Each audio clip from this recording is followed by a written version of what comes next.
Você está ouvindo Customer Lovers, o podcast da Kentricus e especializado em centralidade no cliente. Um oferecimento High Platform. Então vamos lá, deixa eu dar a introdução. Obrigado a todos aqui. E para quem é da turma 3, só relembrando, um Masterclass a gente não convida somente o pessoal da turma atual, e sim de todos os ex-makers, por isso vocês vão ver nomes aqui diferentes do que vocês estavam acostumados, como a minha querida Pri Leopoldo, que inclusive veio do mercado financeiro e está no mercado financeiro também, tem muita coisa para absorver aqui desse bate-papo. E lembrando que a partir de agora, essa é a última aula que a gente vai ter do curso da turma 3, mas todos os próximos Masterclass vocês vão ser sempre convidados. Já coloquei todos já naquele grupo do Alumni, né? E agora a gente vai ter esse último bate-papo e a nossa convidada é minha querida Viviana Biagioni. Vivi, eu sempre gosto, quando a gente, né, apresenta um convidado, de contar a história dele, eu prefiro que a pessoa conte a história, né, a história de vivência dela. Então, assim, Vi, o microfone está com você, se apresenta para todo mundo, conta um pouco da tua história rapidamente aqui, porque tem muito conteúdo ainda para explorar contigo, mas se apresente, seja bem-vinda, Vivi. Obrigada de novo, Léo, Zapata, pelo convite, é uma grande oportunidade, estou muito feliz de estar aqui, dividir um pouquinho dessa jornada, dessa trajetória.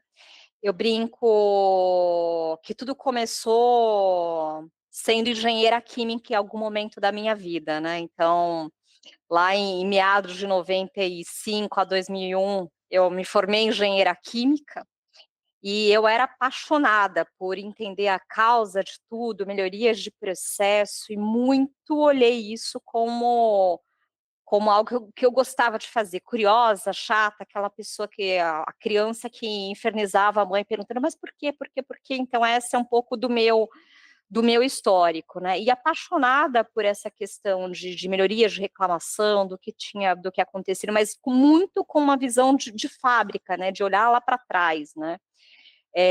Eu fiz uma transição, uma coisa que foi uma feliz coincidência, né? Para sair da parte de trás para uma parte da frente, olhando um pouquinho de cliente mais um pouco de frente, né, numa prestação de serviço, hoje conhecida como Comgás, uma empresa de distribuição de gás, e foi aonde a primeira vez, sendo responsável ali já por um canal de emergência, né, e também por uma equipe operacional técnica, que é aquela primeira, se você liga lá e tem um problema de emergência de vazamento de gás, era a minha equipe dentro dessa empresa, era a primeira que chegava lá no cliente, né? Então, aí começa a vir o cliente na minha vida, né? Nossa, quem que é essa pessoa que consome o gás e que não quer ficar sem gás, mas, na verdade, não lembra do gás, né? Porque a única lembrança do gás é o momento que falta ou o momento da conta, né? Então, como é que a gente agrega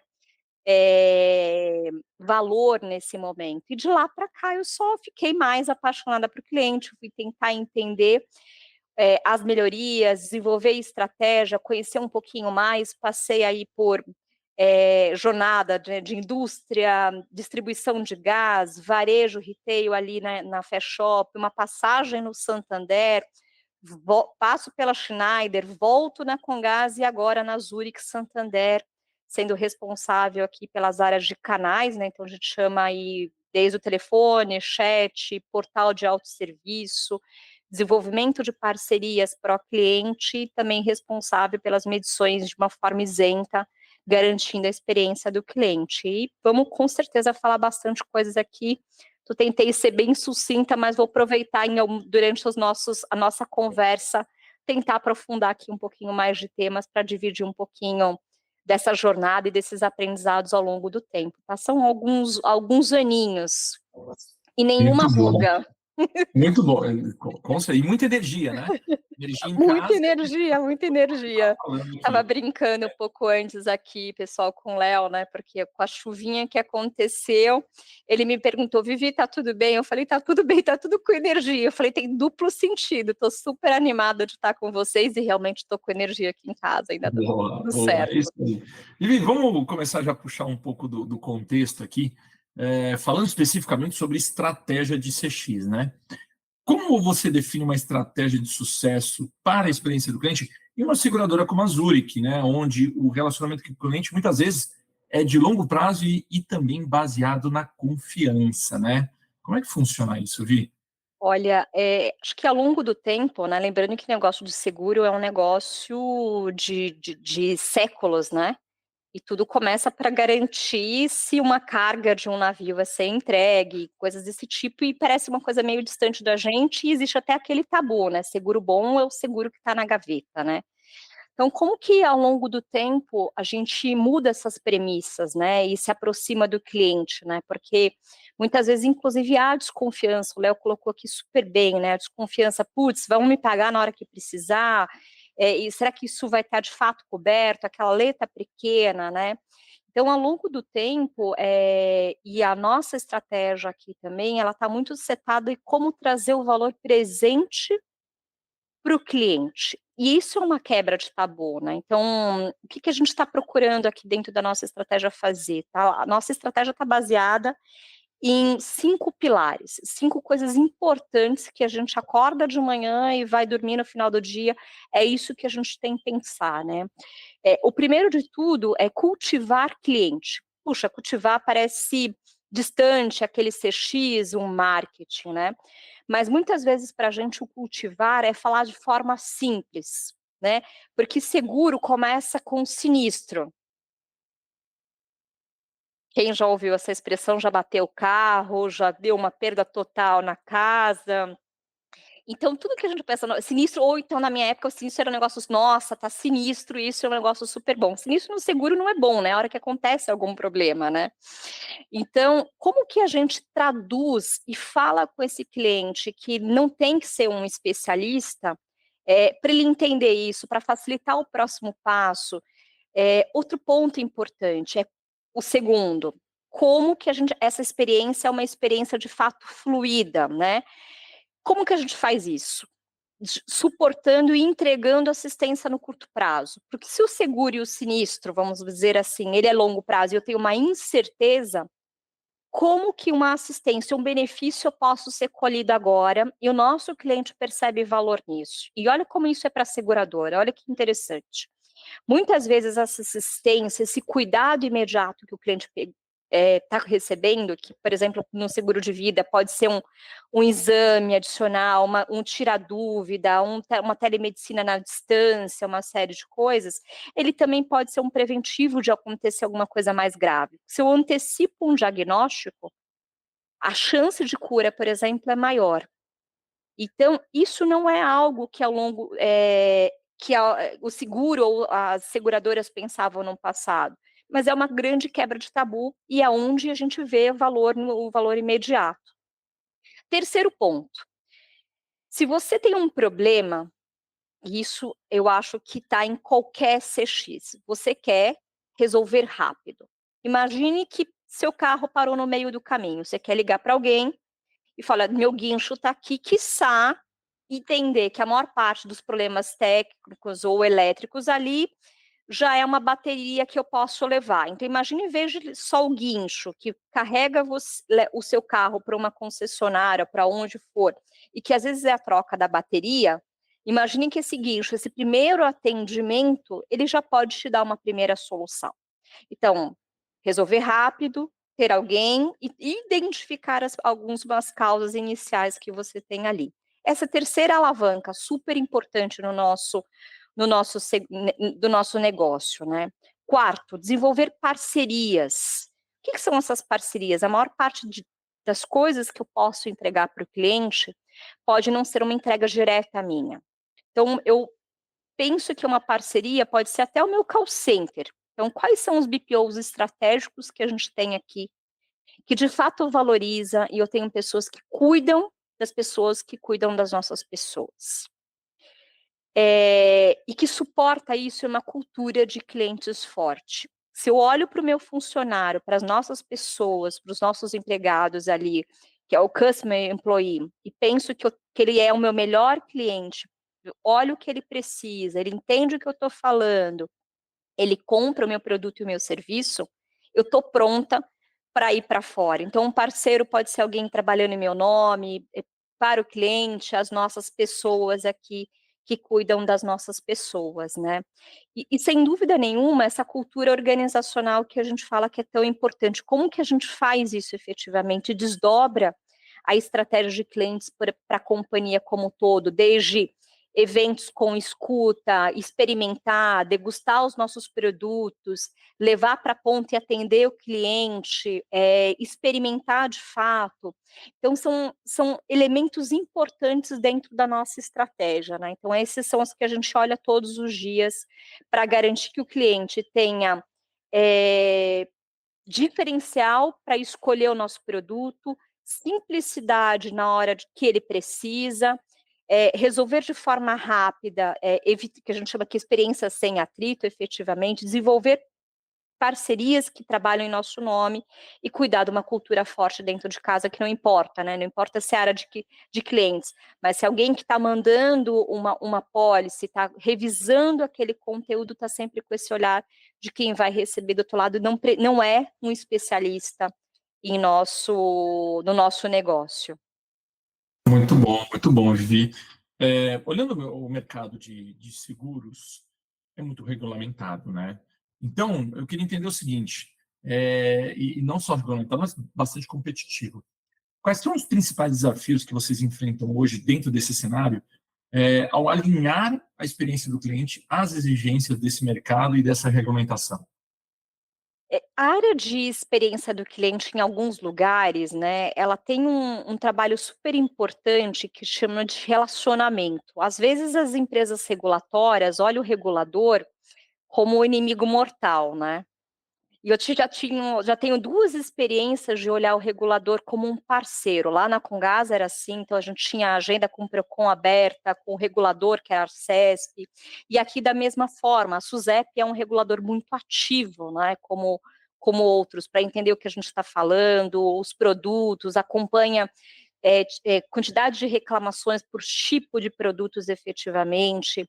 Todo o desdobramento um regulador que já longa data adotou aí o consumidor.gov, que é um facilitador ali no relacionamento, sem dúvida nenhuma, mas a gente precisa ficar muito atento, né, a olhar e não esperar o regulador muitas vezes, né, então acho que essa é o trabalho diferenciado, né, entender o que ele precisa, antecipar esse ponto e ter um elo de comunicação muito forte com esses reguladores, né, porque senão a gente se distancia e tem um normativo e como que a gente se aproxima do regulador, mas facilita a vida para o cliente, leva para esse regulador também nessas pautas abertas, como que é melhor falar com o cliente, porque ele está também distante do cliente, e nesse meio do caminho, né, a gente está falando aí de uns 3 anos de Open Insurance, né, que é o que o nosso regulador fomenta, né, assim como o Open Finance para os bancos,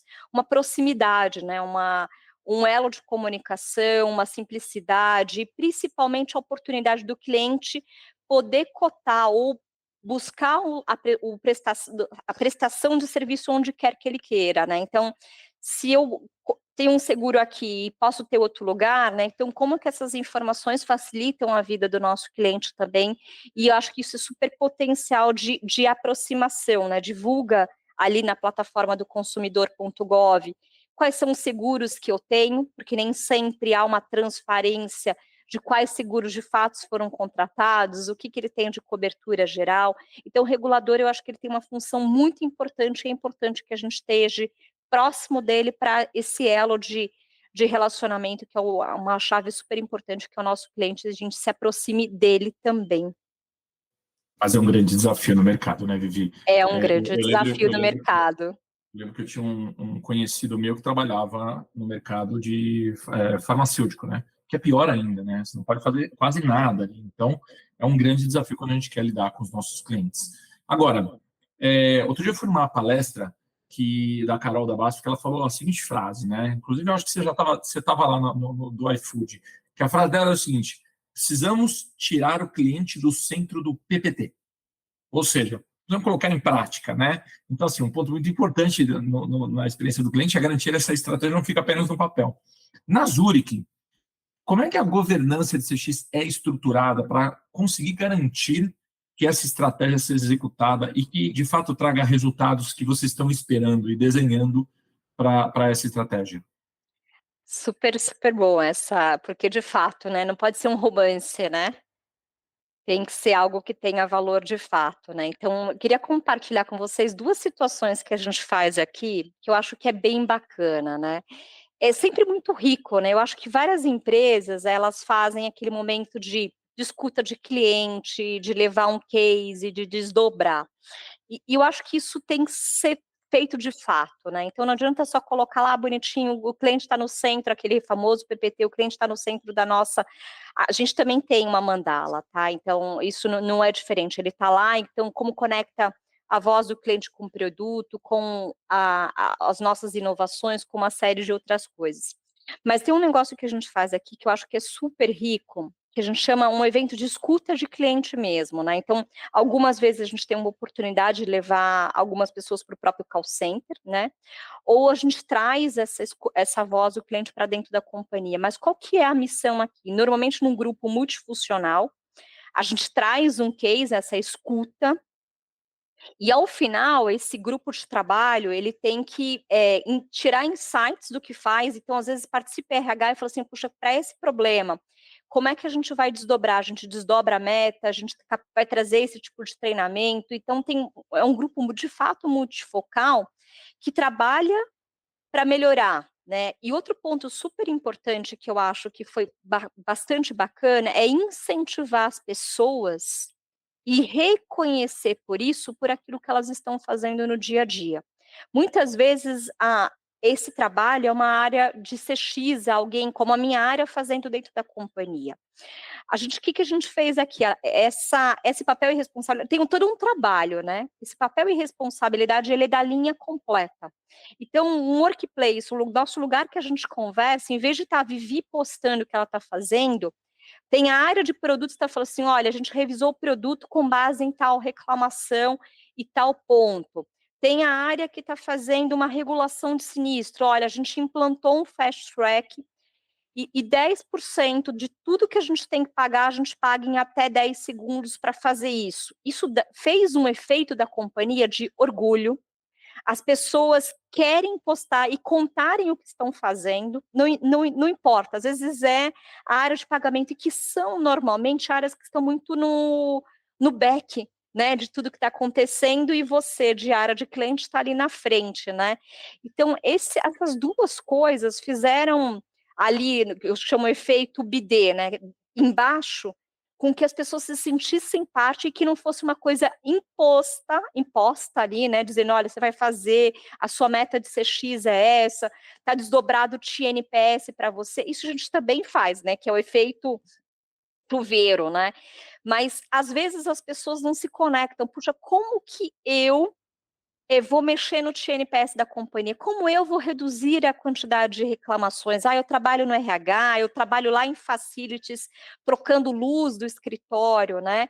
Então, a gente começou a fazer esse trabalho de aculturamento que visa olhar o orgulho de pertencimento. A gente fez, eu falei que ia dizer só 2 casos, mas me lembrei de um agora. A gente fez um game, inclusive com a minha área. Eu gosto muito de brincar com conhecimento. A gente é adulto, né? A gente aprende gamificado, né? Então, a melhor forma, às vezes, da gente conseguir avançar em conhecimento é vivenciando algumas coisas de uma forma de um jogo, porque a gente também é competitivo.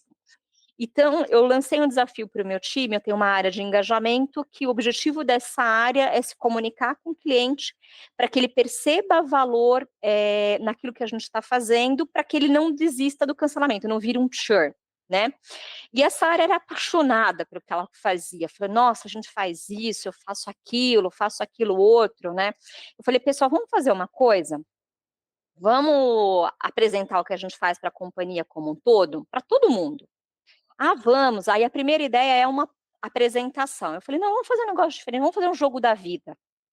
"Como assim, Vivi?". "Não, vamos fazer um jogo da vida, um tabuleiro mesmo, gigante, do tamanho de uma pessoa, eu sou ali o pilar, tem as cartas, e a gente vai dar a oportunidade de todo mundo viver o que a gente faz", porque aí tem a contratação, a primeira comunicação, toda a jornadinha, e a gente chamou isso de jogo da vida, e as pessoas vão passando por isso, vão acertar, vão para a etapa seguinte, vão ganhar um prêmio, e no final, a gente que acha que está comunicando para o cliente, eles vão receber cada um dos tangíveis, cada uma das comunicações. O que será que algumas pessoas aqui vão dizer sobre o que a gente está fazendo? Será que de fato a gente está comunicando? Será que de fato...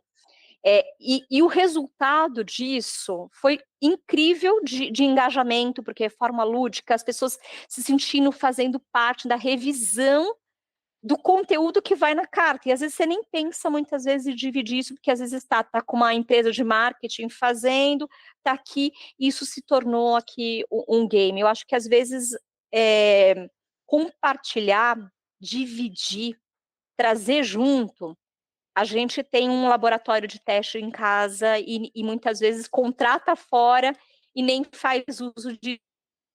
E no final a gente ainda tem orgulho de pertencimento. Nossa, eu participei do game, mudei a comunicação do que eu estou mandando para o cliente que eu nem sabia, né? Então, acho que são coisas que têm muito valor, né? Da gente, muitas vezes, numa brincadeira do lado lúdico, fazer para o time trazer isso muito mais, né? E sem dúvida nenhuma, Léo, a gente faz o comitê de cliente. Toda terça-feira é a primeira pauta do nosso comitê executivo, porque eu acho que são ritos importantes, dividir com eles quais são os números, o que está acontecendo, quais são os planos de ação, o que a gente está comentando. Eu creio que é muito importante juntar as duas coisas, né? Senão a gente vai fazer o rito ali, parece que é quase punitivo, olha, tem tantas reclamações, chama a área com mais reclamação, vem aqui falar. Eu acho que isso é importante também. Mas a gente conseguiu girar a roda aqui usando as duas alavancas, uma muito mais lúdica, mais participativa, que as pessoas querem estar, mas para os mais seniors, a gente vem aqui, vem puxar a sua orelha também. Muito bom, e eu sempre digo lá com o Zapata, né, quando a gente pega a nossa metodologia da Kentricus, tem uma parte ali que envolve ritos, símbolos, né, simbologia, isso é muito importante. Para a parte de cultura, que é difícil você ter esse engajamento, símbolos são importantes. Eu tenho uma pergunta aqui que, na verdade, você já começou a explicar um pouco, né, já começou a falar um pouco, mas eu acho que é importante a gente ainda manter esse tema da governança.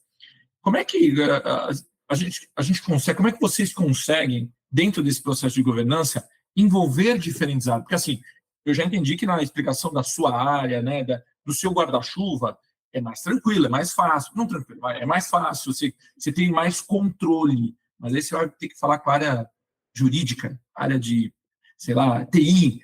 Como é que funciona? Existe algum processo específico para conseguir garantir que os setores, né, que você consiga o engajamento dessas outras áreas, desde o operacional até o nível executivo, estejam alinhados com toda essa estratégia de CX? Sem dúvida, Léo. A gente tem 2 instrumentos que eu brinco que a gente conduz dessa forma, né? Desde do desdobramento da métrica, né? Então, vem lá do nível senior, TNPS, volume de reclamação, volume de incidentes, uma série de coisas. Identificamos as causas, quem são as pessoas, e ali o comprometimento do prazo, da redução, que eu acho que é o que a gente normalmente faz, né? A segunda forma de conseguir engajar todos é a segunda, né? Então, trazer um case que não é um número, é a Viviana. Então, a gente faz aquela jornadinha. Então, a Viviana, tantos anos, cliente há tanto tempo, aconteceu. Normalmente, a gente coloca uma áudio, tem um grupo multifuncional, tem a galera da TI, tem o cara de produtos, que manda a comunicação, que cobra o cliente, que manda a parcela, que estorna o dinheiro, enfim. Tem o comercial que está na pronta, que prometeu alguma coisa, enfim, um grupo normalmente multifuncional. E a partir do que a gente vai vendo, né, dentro dessa jornada, vão saindo primeiro sugestões. Putz, eu acho que aconteceu isso, eu acho que aconteceu aquilo, a gente deveria fazer isso. Aí a gente abre a análise e fala assim, poxa, isso aqui tem o que cada um poderia fazer, né? E o que é bastante interessante, que nesse exercício, diferente, inclusive, do que é mais estruturado e que a gente faz, surgir muitas vezes ideias de coisas que a gente nem iria pensar. Então, por exemplo, o cliente está reclamando muito de que não recebeu a pólice. Vamos colocar lá uma confirmação de leitura para garantir que ele leu, e se ele reclamar, eu vou falar para ele que eu tenho aqui a confirmação de leitura. Isso seria uma solução importante. E às vezes nesses fóruns vêm ideias do tipo, que não é essa, é outra completamente diferente, né? Então, do tipo, em vez de fazer isso, vamos garantir que a informação está em qualquer lugar, né? A gente manda de novo e fala assim, puxa, está aqui a qualquer momento que você queira consultar, né? Então, eu não preciso fazer com que você dependa de mim ou faça, às vezes, um processo super controlado. E essas boas ideias, elas vêm, às vezes, de fórum multifuncional que você, às vezes, não iria conversar com aquela pessoa, porque ela é de uma outra área completa que, às vezes, não está ali entretido a isso. E vem, às vezes, benchmark do mercado, o que o outro está fazendo, que não é necessariamente um negócio de seguro. Então, se a gente olhar, eu vou fazer o mesmo que o outro negócio de seguro está fazendo, né? Então, como é que eu me desafio a fazer coisas que não é um tradicional, né? Um exemplo, né? Que eu acho que foi super bacana, que veio de uma ideia, né? A gente normalmente, né? Existem as situações de emergência, a gente se prepara para ela e quando a emergência acontece, a gente tenta fazer o mais rápido possível. Situações Juqueí, situações Brumadinho, situações Rio Grande do Sul. Isso eu acho que é o que a gente faz normalmente. Está preparado, vai acontecer alguma coisa, eu estou preparado e estou aqui, né? Como que a gente, por exemplo, algumas ideias, né, que vêm desses fóruns, então, assim, puxa, em vez de se preparar para o que vai acontecer, por que eu não antecipo uma situação para os nossos clientes, né? Puxa, da onde que vem isso? Puxa, eu recebo o pessoal da Defesa Civil, clima-tempo, notificação de chuva.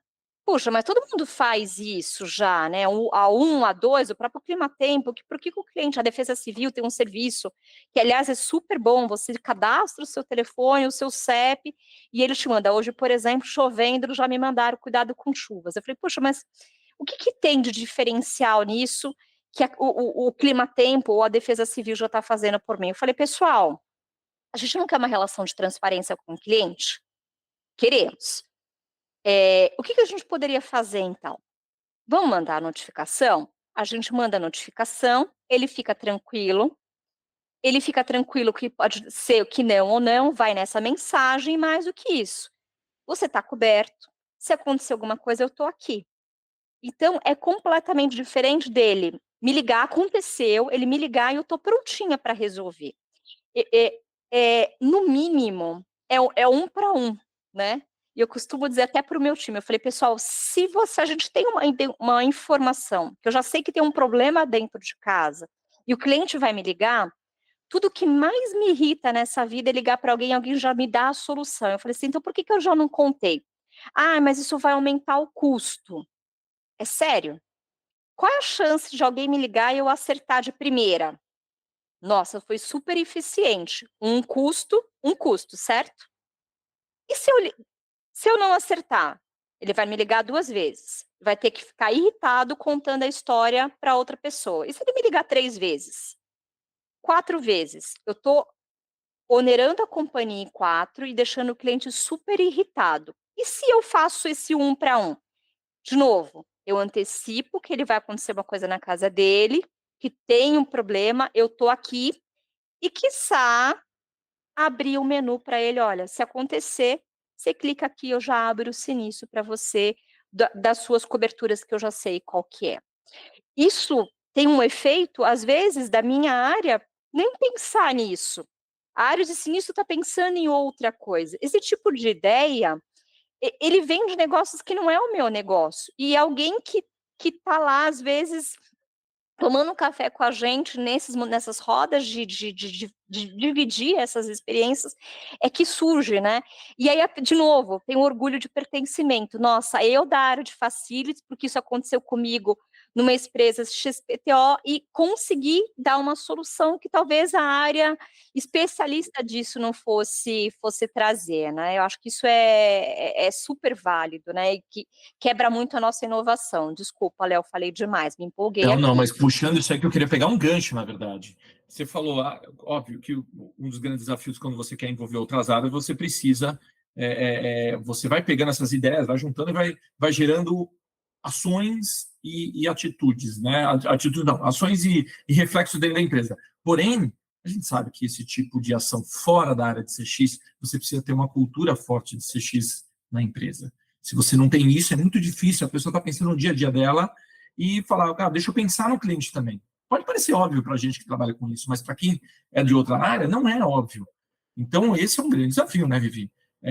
Não é só a gente querer, a gente da área, ir instigando as pessoas, a gente precisa criar, talvez, algumas ações, rituais, mas também precisa ter a cultura sendo desenvolvida em paralelo, sendo fortalecida em paralelo para isso acontecer, que você está citando agora, né? Sem dúvida, sem dúvida. A gente brinca que tudo que a gente faz, né, é setado dentro de cultura, né? E aonde, por exemplo, está esse pilar, né? Às vezes a gente fala assim, puxa, esse pilar de cultura está em CX. Aqui a gente acredita um pouco diferente. O pilar de cultura é um pilar que eu divido com o RH. E hoje a gente está entre as empresas ali melhor para se trabalhar. E uma das perguntas do Great Place to Work, vocês sabem qual é? Qual é, Vivi? Conta pra gente. É justamente o orgulho, né? Aqui a gente faz as coisas para os nossos clientes como mais ou menos como para você mesmo, né? Então, se a cultura e o local de trabalho é adequado, então esse desdobramento, ele inclusive ele vem de um lugar adequado, eu participo, eu conheço as minhas metas, elas estão desdobradas. Então, todo esse lado de cultura, ele é muito forte. Então, quando a gente coloca uma métrica, e isso vai estar em todos os lugares. Eu coloquei uma meta. Mas, por exemplo, no Great Place to Work, o quanto que eu, no meu dia a dia, conheço e reconheço o que eu faço, eu colaboro com a métrica da companhia. Essa é uma das perguntas. E aí a gente coloca TNPS. Aí alguém lá da área vou ser bem esdrúxula, tá? A área de facilities que arruma todas as nossas coisas dentro do escritório. Fala assim, puxa, mas eu não afeto nisso. Nada do que eu faço no dia a dia está afetando isso. Eu não colaboro, eu não faço, eu nem sei o que colocaram para mim, né? Mas o ponto é, inclusive, como a gente capacita os nossos líderes no desdobramento da meta, entender o que ele faz e fala. Exemplo, a nossa área de facilities tem uma portaria aqui, né, no nosso prédio. Então, eventualmente, por como tem o nosso endereço, eventualmente a gente tem cliente aqui. Olha o papel dessa área em atender os nossos clientes, em cuidar disso. E eles cuidam da gente todos os dias. A minha mesa está impecável. Não é minha mesa porque a gente não tem mesa. As mesas estão impecáveis. Então, olha a relação de cliente ali também. A gente tem uma pesquisa de experiência do cliente dentro de casa, né, que é a experiência do funcionário. Eles fazem papel disso também. Olha como as coisas estão conectadas, né? Então, é muito importante a gente conseguir fazer o desdobramento a nível de atividade. Porque aí eu reconheço, puxa, eu estou fazendo, estou somando lá. Mas isso exige trabalho, exige dos líderes, exige que a gente participe, porque são duas coisas, né? Participar, eu estou fazendo, mas como que eu consigo chegar nessas pessoas efetivamente, né? Então, eles participam de fato, né? Não tem a brincadeira de convidar para a festa, mas não chamar para dançar. Aqui vale 100%. Então, não adianta eu só colocar a métrica lá, mas o que eu estou fazendo para essas pessoas entenderem o quanto elas somam lá. Isso é super importante numa estratégia e cultura de CX dentro da companhia, porque senão eu posso fazer só o básico, né? Que é, nossa, está na métrica da companhia, o nosso bônus e o TNPS está lá. Eu mando comunicação para os clientes todos os dias e meço a experiência dele. A área de CX desdobra o plano como está lá. E tem, às vezes, 70% da empresa que ela não se vê parte disso, ela não se enxerga nisso, e ela faz parte dessa entrega também. Muito bom, muito bom. Agora eu queria, vamos olhar um pouco para frente, Vivi. Olhando o cenário atual, na sua visão, o que você tem visto, as principais tendências de CX que você vê impactando o setor de seguro nos próximos anos? E como a Zurich está se preparando para todas essas mudanças que estão para vir aí pela frente? Perfeito. Tem muita coisa de CX olhando como que a gente está impactando o negócio de seguro. E eu acho que tem duas coisas que, para mim, é um grande diferencial. Primeiro de tudo, o cliente diz para a gente, dentro das nossas medições, que para alguns tipos de seguro, ele admite que possa esperar mais ou esperar menos para receber. Eu tenho um seguro de residencial e aconteceu alguma coisa na minha casa. Isso é imediato, eu quero que seja muito rápido e eu preciso que seja muito rápido, porque é um chaveiro, eu estou sem uma questão elétrica. Então, entender isso, que vem do CX, do cliente, puxa, demorou muito, me pediu muita documentação, eu não consegui entender essa documentação, ela influencia, por exemplo, o uso de inteligência artificial, dados, uma série de outras coisas, para que esse tipo de seguro a gente busque muito fortemente, cada vez mais, pagar uma indenização muito mais rápida, que a gente chama aqui de fast track. Então, o uso do dado, o fato do cliente.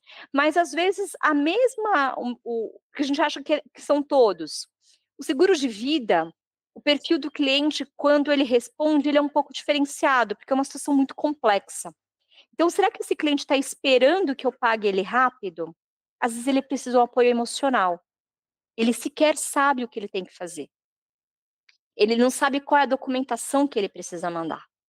Então, o que a gente trouxe de CX aqui? A gente criou uma assistência de apoio emocional, para justamente no momento que abre o sinistro, por um seguro de vida que é o beneficiário, e a gente não fica, por mais que racional, eu contratei, eu sei, eu fico completamente perdida, eu não sei qual é a documentação, como eu abro o inventário, como eu faço uma série de coisas. Então, às vezes, o que o beneficiário precisa é essa primeira orientação. Qual é o documento, aonde ele consegue, como eu ajudo ele nesse primeiro momento. Enquanto ele está se estabilizando emocionalmente, que é o momento do luto, o momento do outro, até depois ele admite que ele vai receber, que ele vai conseguir receber aquilo, entender beneficiários legais, uma série de coisas. E esse entendimento, às vezes a gente acha que a seguradora, ele quer receber rápido, é isso. Não é isso. E como que a gente descobre isso, né? O TNPS traz isso, a reclamação de muita solicitação de documento, eu não entendo o que é, mas o ponto mais importante, a gente teve um evento que a gente fez agora em setembro, nós convidamos 15 clientes e não clientes para conversar com a gente aqui a gente chamou de charla com cliente, essa história do espanhol, uma conversa com cliente. E surgiram situações muito interessante que a gente nunca imaginava. Deixa eu contar mais uma história. Eu e as minhas contações de história. A gente queria muito ouvir o jovem, né? E tinha uma não cliente, uma pessoa que trabalha ela é jovem aprendiz no instituto que a gente faz uma ação social, chama Aliança, né? Ela não era cliente, a gente falou assim, deixa eu entender o que um público vulnerável, jovem, que nem está pensando em seguro, na maioria das vezes, porque é uma coisa muito distante, a gente acha que realmente não vai acontecer. Eu queria muito ouvir o que ela está para trazer, tá? E olha que interessante, a gente pergunta, que valoriza o que eu penso no seguro, e a gente não tinha ali um pouco de briefing, né? O raio-x, quem é a pessoa, a idade, a gente conseguiu montar algumas coisas até para conduzir essa conversa. E aí, um determinado momento, quando ela tem a palavra, ela fala assim, olha, ela tinha uma religião muito forte, e ela falou assim, segundo a minha religião, aquilo que eu acredito, os meus valores, Deus protege. Então, se ele me protege, nada vai acontecer comigo. Aí eu falei assim, nesse momento eu quase caí da cadeira, né? Eu falei assim, puxa vida, tô aqui, ela vai me desmotivar. Aí ela falou assim, não, mas aí eu abri a Bíblia e li uma outra parte que fala o seguinte, mas faz a sua parte, porque eu tô aqui para proteger, mas se você não fizer a sua parte, a gente sabe aquela parábola de eu falar, Deus me ajuda, e eu tô com um pé da escada para conseguir, para me salvar, e depois falar assim, puxa, Deus, você não foi bom comigo, você não me ajudou.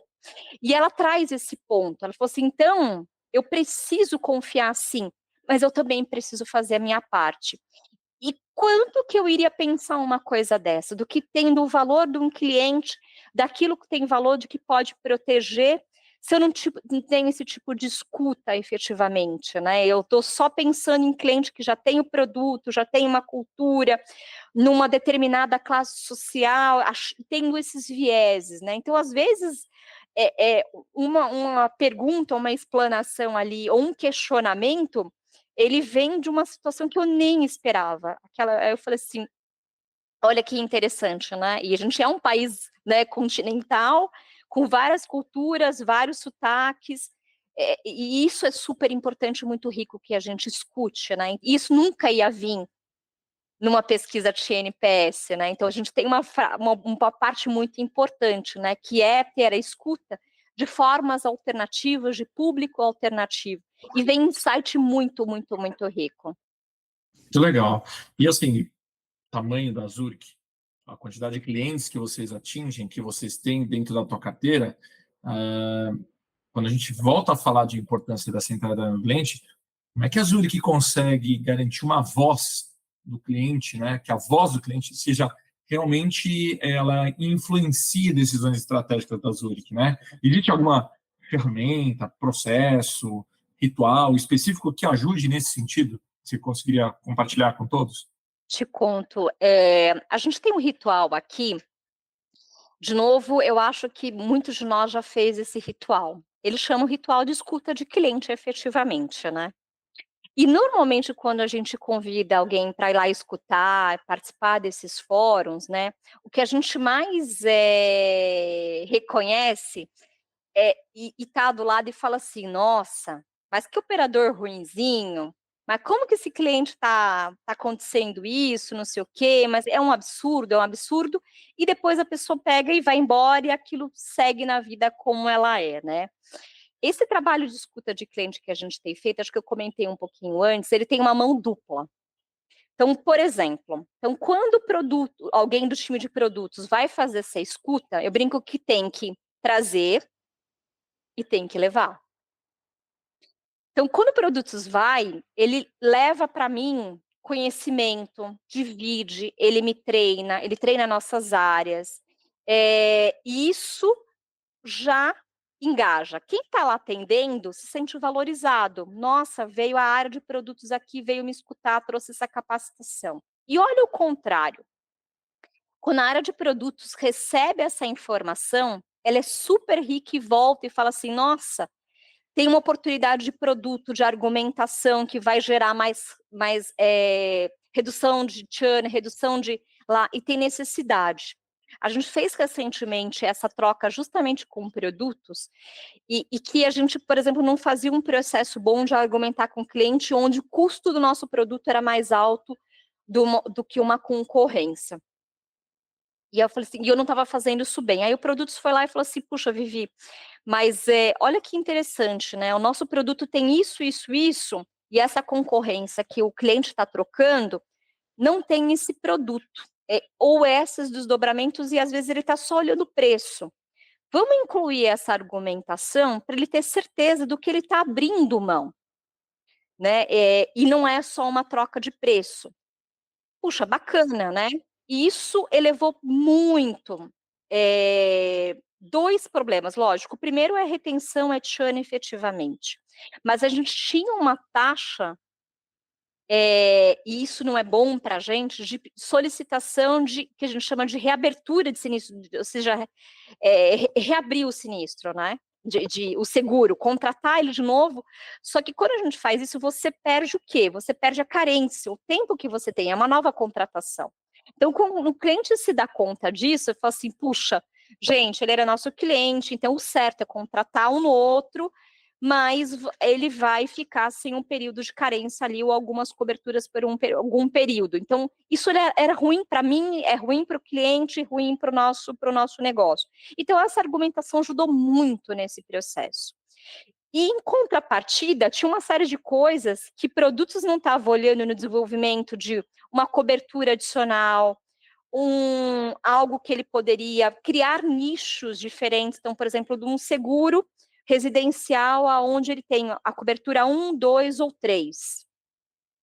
Ou ouvir, por exemplo, tendências de que as famílias no seguro de vida, elas alteraram muito. Então, para mim, falar com uma cobertura, pensando às vezes no meu beneficiário, para mim é muito mais importante ter uma assistência PET. E da onde vem isso?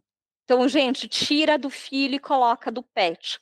E aí isso tem um valor enorme que fez assim uma venda incrível, porque a argumentação era o PET. Foi desse momento de ir lá e escutar.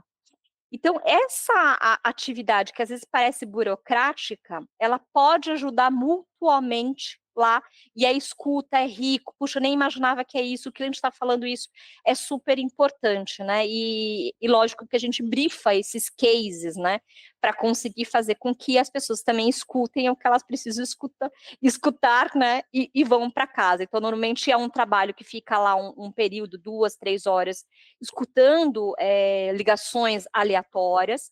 Depois a gente leva para um lanchinho, para uma mesa.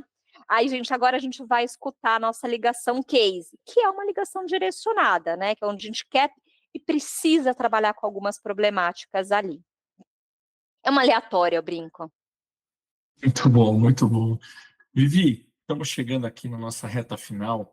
E para a gente fechar aqui com chave de ouro, eu queria saber o seguinte: que conselhos você daria, né, para os nossos alunos que estão ou começando suas carreiras ou estão numa fase realmente de evolução da sua carreira em CX e desejam criar estratégias eficazes de governança sólida nas suas empresas? O que você recomendaria aqui? Olha, tem uma recomendação que eu acho que assim, é a chave do negócio. Sabe o chato do porquê? Ser curioso, de fato. Porque se a gente tem essa natureza de ser curioso, de perguntar, de estar com as pessoas, entender o que as pessoas estão pensando, ela é muito importante, né? Às vezes a gente, de novo, desenha a área de CX pensando em alguns tipos de coisas que não é o que o cliente, às vezes, precisa de fato, né? Mas entender o que ele precisa de fato, né? E, às vezes, esses insights vêm naqueles cursos de comunicação, entende o que ele está falando e não vem para cá. Conseguir as métricas e distribuir as métricas é importante que a gente tenha, e nem sempre custa mais, aquela brincadeira do 1 para 3, tá? Então, puxa, a área vai gerar mais custo. O trazer o cliente para o centro e ter esse racional do que a gente está sendo mais eficiente pode trazer, inclusive, eficiência para a companhia em relação a custo, né? Então, acho que quando a gente começa a sair das atividades do dia a dia ali e começa a pensar no pensamento mais estratégico, essas coisas são super importantes que estejam na nossa estratégia efetivamente, porque a gente vai ter sempre ali um CEO perguntando, mas Vivi, isso aqui quanto é que custa, vai aumentar o custo XPTO da companhia, e a gente tem que pensar no contrário, como que de fato essas estratégias ajudam a gente, inclusive, ter menos ai meu Deus, agora perdi a palavra, ações judiciais, então isso onera a companhia, outros relacionamentos, o cliente não compra um produto, ele compra mais do que um de fato, a gente tem estudos sobre isso, né, que clientes com maior propensão, né, ou com melhor histórico de qualidade, ou TNPS, tem mais do que um produto com a gente. Então, eu acho que isso é super verdadeiro. Então, é importante, sim, o lado lúdico, mas o lado racional, efetivamente, dentro dessas estratégias, desculpa.